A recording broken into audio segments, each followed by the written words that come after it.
China's economy grew by 4.5% in the first quarter of 2023, indicating a steady path to recovery following the end of the strict zero-COVID policies.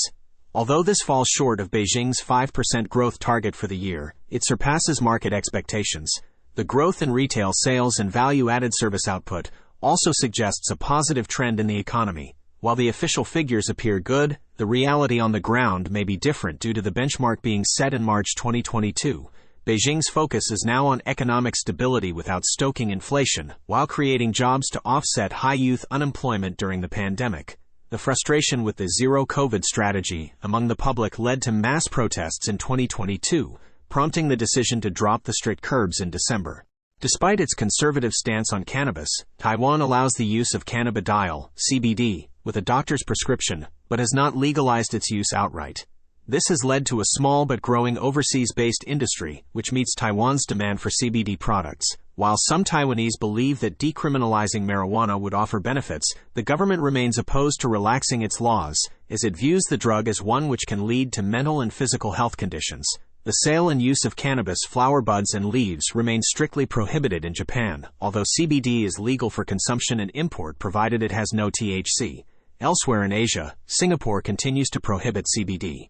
India's huge and young workforce was once seen as a demographic dividend that would pay off handsomely for the country's economy, but its potential benefits are becoming increasingly limited by the inability to create enough jobs for those entering the workforce. Leading economists and analysts warn, while India's birth rate has slowed, it still has more than 1.1 billion working-age people, 75% of its population, making it an attractive place for investors from China and other countries looking to set up manufacturing plants. However, the failure to train its workforce for higher-end manufacturing jobs in an uncertain business environment mean investors may look to other countries such as Bangladesh and Vietnam, which offer a much more stable business and regulatory environment. Tunisian opposition leader Rached Ghannouchi has been detained by police and had his party's headquarters raided.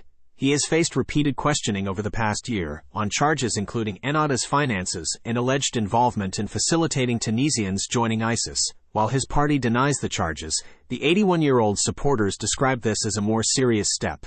Ghannouchi has emerged as a critic of President Kai's side since the shutdown of parliament and seizure of broad powers, though Tunisia's TAP news agency reported he was detained on a warrant related to provocative comments. The president's critics cry foul. Many Malaysians like Rube Gainasan, owner of a small fishing lure factory, withdrew their pension savings during the pandemic to cover business expenses and payments to employees.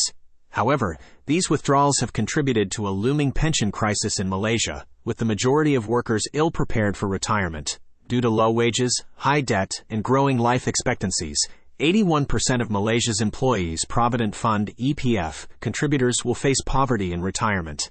The government's decision to allow withdrawals during the pandemic has exacerbated this issue, and plans to allow the use of EPF savings as loan collateral may only worsen the situation. The Masjid Jamek Kampung Baru Mosque in Kuala Lumpur is known for producing the most sought-after bubur lambek during the Muslim fasting month in Malaysia. The cooking process involves using fragrant spices, onions, garlic, pandanus leaves, beef, prawns, rice, water, and coconut milk. The recipe has been used for over 100 years and the volunteers, led by chief cook Adam Abdul Manan, have it memorized. The volunteers come together to prepare the dish, and despite not being able to eat or drink water during Ramadan, they work as a team and share many laughs. The mosque's mission is to ensure everyone, especially the poorest, has a good meal when they break their fast. The unique and delicious flavor of the bubur lambek produced by the Masjid Jamek Kampung Baru Mosque continues to attract both Muslim and non-Muslim Malaysians alike. The Group of Seven has joined calls for rival Sudanese armed factions to lay down their weapons and end the violence that has killed at least 185 people and injured 1,800. The G7 foreign ministers urged the parties to return to negotiations and reduce tensions, warning that further escalation could be devastating for the country and the region. While various international players, including the United Nations and the African Union, have called for a ceasefire and diplomatic efforts are ongoing to broker one, it is too dangerous for delegations to travel. Meanwhile, Sudan's army declared the Rapid Support Forces a rebel group and ordered its dissolution on Monday. The recent outbreak of violence in Khartoum has exposed the reality of multiple conflicts in Sudan and the disintegration of the state.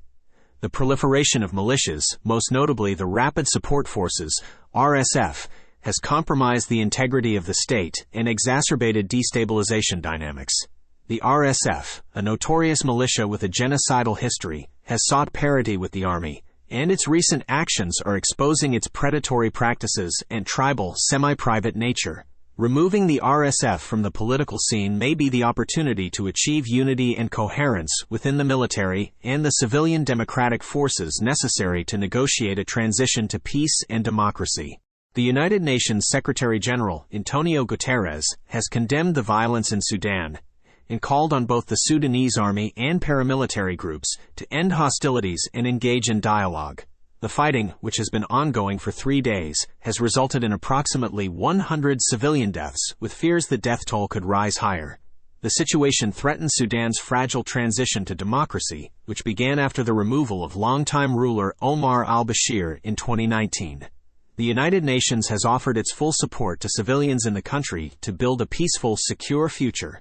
Alyona Sinenko of the International Committee of the Red Cross noted that healthcare workers are struggling to gain access to civilians in need of urgent care due to the fighting's location in heavily populated areas. Fighting between the Sudanese army and the Rapid Support Forces, RSF, has intensified, with the death toll continuing to rise. The army has declared the RSF a rebel group and ordered its dissolution, following an earlier declaration by the state intelligence services. The Sudanese Foreign Ministry has stated that the fighting began due to an RSF rebellion against the Sudanese armed forces. Civilians in Khartoum have been significantly impacted by the conflict, with many unable to leave their homes and the municipal electricity supply all but cut off. In the midst of the conflict, the Sudanese army has taken control of the national radio and television headquarters.